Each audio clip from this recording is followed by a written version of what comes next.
Okay, let's unpack this because I am willing to bet that you listening to this right now have been in this exact incredibly frustrating scenario. Oh, absolutely. We all have. Right. So picture it. You are in a conversation. You are explaining something perfectly. You are, staying completely calm, laying out your points logically, step by logical step. Doing everything right, supposedly. Exactly. But the person sitting across from you is reacting as if you were speaking an entirely different language. Like you're not even in the same room. Yes. And you walk away from that interaction, you run your hands through your hair, and you think to yourself, I was absolutely clear. They just didn't get it. And the wild part, the really crazy part, is that they are walking away thinking the exact same thing about you. Which is just, it's exhausting. It's universally exhausting. It is. We spend this enormous amount of energy trying to find the perfect combination of words, right? Operating under this assumption that if we just articulate our points a little bit better, the other person will finally understand. But the material we are diving into today flips that assumption entirely on its head. And that is the mission of today's deep dive. We are going to decode exactly why this communication breakdown happens. And we have some fascinating source material for this. We do. We are pulling directly from the work of the German communication expert Markus Sieg. He's the founder of the German institute NAVORES. Right.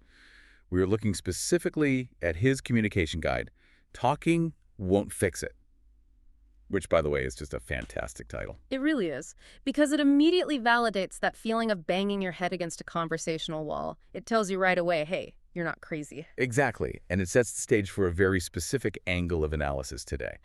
Yes, and I think we need to be clear up front. This deep dive is not going to touch on your typical pop psychology. Right, no personality quizzes today. No. Yeah. We aren't looking at childhood dynamics or attachment styles or complex emotional trauma. Markus Sieg's work at NAVORES focuses on a highly practical, almost mechanical question. The plumbing of the conversation. Exactly. From which internal position do people actually speak, listen, and react? We are examining the invisible architecture of a conversation rather than the psychological baggage the speakers might be carrying into the room. So it's about the mechanics. Let's start with the very first point in the text because it really blew my mind. He calls it the illusion of the shared reality. This is foundational. It is. So he asks you to picture two people standing in a room. The external reality of that moment is objectively 100% identical for both of them. The physical environment. Right. The room is the same, the situation is the same, and the actual physical sound waves, the words that are being spoken, are hitting both sets of eardrums in the exact same way. The objective input entering both of their brains is identical. But then, and what's fascinating here is the assumption we make based on that fact. We assume that because the input is identical, the experience of that input must also be identical. Which feels logical. It does, but that is the fatal flaw in our conversational logic. What differs in that room isn't the reality itself. What differs is entirely how that reality is being perceived and processed by the internal architecture of those two individuals. But wait. If the sound waves hitting the eardrum are identical and the dictionary definitions of the words are the same, how can the resulting argument be so off base? It just feels so natural to assume that the other person is just choosing not to listen. That is the trap. That's exactly where we go wrong. When we hit that wall with someone, our brain immediately assigns blame. Oh, for sure. I immediately think they're just being stubborn. Right. We think they aren't smart enough to grasp the concept, or they lack the education, or worst of all, they are deliberately misunderstanding us out of malice. They're just doing it on purpose. But the text explicitly removes that blame. This disconnect is absolutely not a mistake. That is deeply validating. It's huge. It is not a misunderstanding in the traditional sense of the word, and it is definitely not a problem of intelligence or bad intentions. Validating for anyone who has ever felt like they were going crazy in an argument. So if it's not that they're dumb and it's not that they're mean, what actually causes the breakdown? The core issue is purely structural. Structural. Yes. It is a structural failure in how the information is being handled internally. Yeah. And because it is a mechanical, structural issue, it happens everywhere. It's not just politics or big business. Not at all. It is not limited to high-stakes political arguments or massive corporate negotiations. It happens in private, intimate relationships. It happens in mundane professional meetings. It happens in everyday, passing interactions. It is a fundamental glitch in human interaction. Okay, here's where it gets really interesting, though. Because the text doesn't just give us a vague theory that communication breaks down. No, it gets very granular. It pinpoints the exact, observable anatomy of the disconnect. It tells you how to spot the precise second the conversation derails. The physical tells. Yes. I want you to visualize this. You are in that room. You are speaking calmly. You are in the middle of a perfectly reasonable sentence. But if you watch the other person, you can physically see something shift. And those physical tells are very specific. If you are paying attention, you can literally observe the moment the drift begins. What are you looking for? You can see a sudden change in their eyes, a glazing over, or a sudden sharpening. I've definitely seen the glazing over. You can see a subtle shift in their body language, too, like their posture stiffening or pulling back slightly. You can even detect an alteration in the timing of how they are breathing, or a tensing of the jaw as they prepare to respond. See, I always used to think that when I saw that shift when the jaw clenched, the person was just getting impatient, that they were internally scheming about how to aggressively interrupt me. I mean, why do they do this if not to be rude? The underlying mechanics of that moment are highly functional, not malicious. Okay. What has happened is that the other person has internally moved. They've transitioned entirely into what Marcus Sieg calls response mode. Response mode. Yes, you are still physically talking. The sound waves are still hitting their ears, but internally, the intake valve has closed. The intake valve closes. Wow. They have stopped receiving information because their cognitive resources have been completely diverted. They are now actively building their answer, preparing their defense, or formulating their counterattack. Okay, let's put this into a real-world context to make it concrete. Sure. Imagine you and this other person are driving trains. You start off the conversation thinking you are on a single track, sharing the journey, moving in the same direction, and passing cargo back and forth. Oh. You say a point, they take it in, they give a point back. It feels collaborative. That is the ideal state of dialogue, but it is very fragile. Right, and the moment you see that shift in their eyes, the moment they transition into response mode, it is like their train suddenly switches to a parallel track. Now, you have two thinking processes running at full speed. They're running right next to each other. Because you're talking about the same general topic, it might even look like you were still traveling together. But you're not. No, you are absolutely not running with each other anymore. There is no longer any crossover. You are tossing cargo out your window, but it's just hitting the side of their train and bouncing off. That parallel track analogy perfectly captures the death of the dialogue. It ceases to be a dialogue the moment that internal shift happens. It's just two monologue. Precisely. Yeah. You think you are still engaged in a two-way exchange of ideas, but the reality is that two independent processing systems have walled themselves off from one another. And this parallel processing is the exact point where so many of our interactions begin to fail. So, if I am understanding the verdict here, the conversation isn't failing because I am a bad speaker or because I don't have the right vocabulary. No. It's failing because we are both processing the exact same input through entirely different internal perception logics on entirely different tracks. Which brings us to a critical revelation in the work from NAVORES. If we are processing things through different perception logics, what are those logics? Those different tracks. Yes. The text outlines that there are two fundamentally different ways in which people perceive and organize reality. Two distinct perception types. And I want to make sure we are really clear on this point for the listener, because it is so easy to rank these things. To say one is the right way and one is the wrong way. Oh, definitely. The text is adamant that neither of these architectures is better than the other. One is not superior, one is not broken. They are simply built differently. But what does that actually look like in practice? How do these two structures handle the exact same information differently? Let's break down the specific example provided in the text because it illustrates the mechanics of this perfectly. Sales conversations. Sales. Think about the dynamics of a complex sales pitch. You, the salesperson, are explaining the product or the service. You do it calmly, you map it out logically, perhaps moving chronologically through the benefits. Step 1, step 2, step 3. Makes sense. You bring out the data, the clear value proposition, the objective facts. You are building a sequential, logical argument. A leads to B, which leads to C. Exactly. Now, the person sitting across from you hears those exact same words.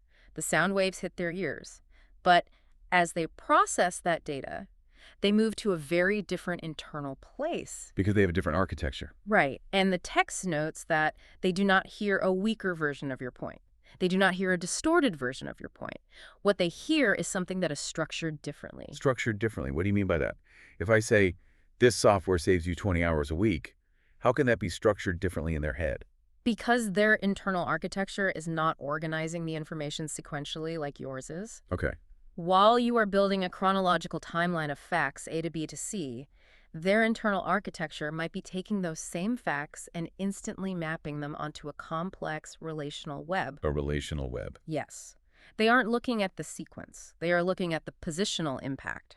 They hear saves 20 hours a week, and their architecture immediately structures that around internal politics or risk assessment or team dynamics. So I am over here pointing to the beautiful logic of my staircase.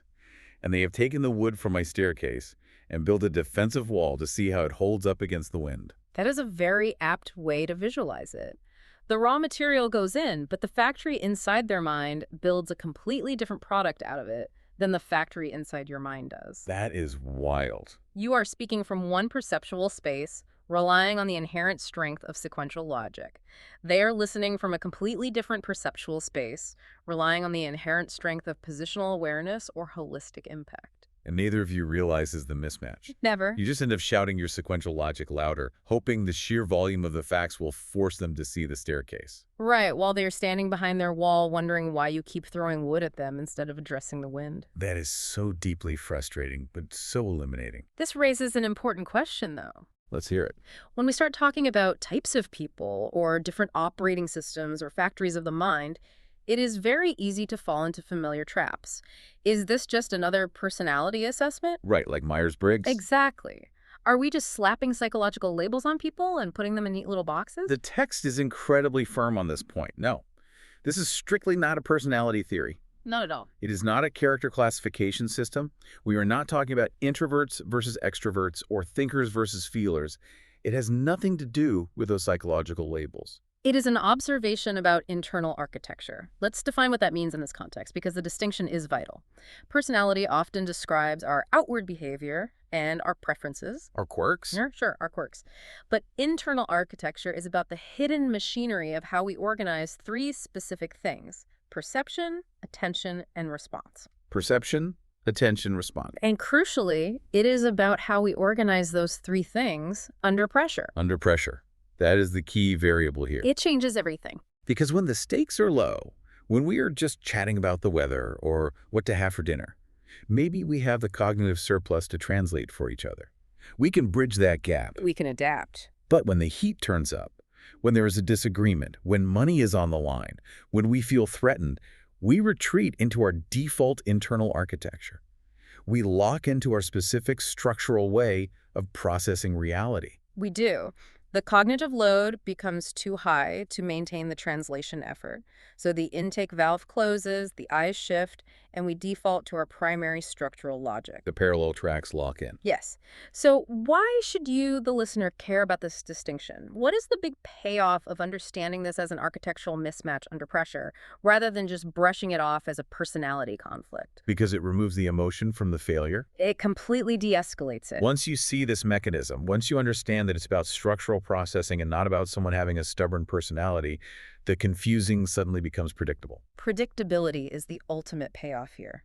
You finally deeply understand why certain explanations you give simply never land, no matter how many times you rephrase them. You can stop banging your head against the wall. You understand why arguments repeat on an endless loop. You know the arguments where you feel like you've had the exact same fight 40 times, just with different scenery? Yes. You are having the same fight 40 times because you keep bringing a sequential argument to a positional architecture. Exactly. And you understand why conversations can suddenly escalate, even when both you and the other person genuinely believe you are being totally calm and totally reasonable. It's because your architectures are clashing. Your parallel trains are scraping against each other at high speed. Reframing the conflict this way is it's incredibly empowering. It moves the entire interaction from a battle of wills, where someone has to win and someone has to lose, to a problem of structural alignment. You stop trying to force your logic into their factory, and you start paying attention to how their factory is actually built. So what does this all mean? If we boil down everything we've unpacked today from the work at NAVORES, what is the core takeaway you need to carry with you into your next meeting or your next family dinner? It's a simple but profound realization. It comes down to a deceptively simple equation. There's only one objective reality, but there are two fundamentally different internal architectures perceiving it. And there is a surprising, almost unbelievable number of everyday conversations that completely fail exactly because of that unseen structural gap. The source material does leave us with a promise for the future, though. The cliffhanger. Sort of. It notes that there is actually a coherent, rational explanation for why these two specific perception types emerge in the first place. Why do we have two different factories? Exactly. Why does humanity divide into these two distinct internal architectures when under pressure? Is there a survival advantage to this division?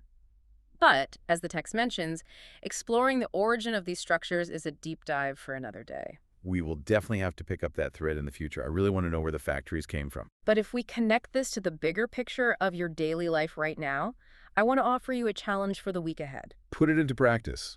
Don't just listen to this theory. Watch it happen in real time. When you are in your next team meeting, or trying to explain a complex problem to a client, or having dinner with your partner, look for the shift. Watch their eyes. Look for that subtle change in the eyes, or the sudden stiffening in body language. Watch for the exact second they move into response mode. The moment the intake valve closes. Just observing that structural change without reacting emotionally to it will completely alter how you engage with them. Bring the theory into practice. Don't throw more cargo at a train that has already switched tracks. Save your energy. And to wrap up, I want to leave you with a final thought to mull over as you go about your week. We spent this entire time talking about the physical tells, the shift in the eyes, the tension in the jaw that signals someone has moved into response mode. The physical indicators of the structural shift. Right.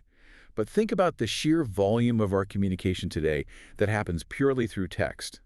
Emails, Slack messages, text threads. Oh, that's dangerous territory. If we are completely blind to the physical cues that indicate a structural shift under pressure, are we fundamentally hobbling our ability to navigate conflict in the digital age? If you can't see the intake valve close, how do you know when to stop typing?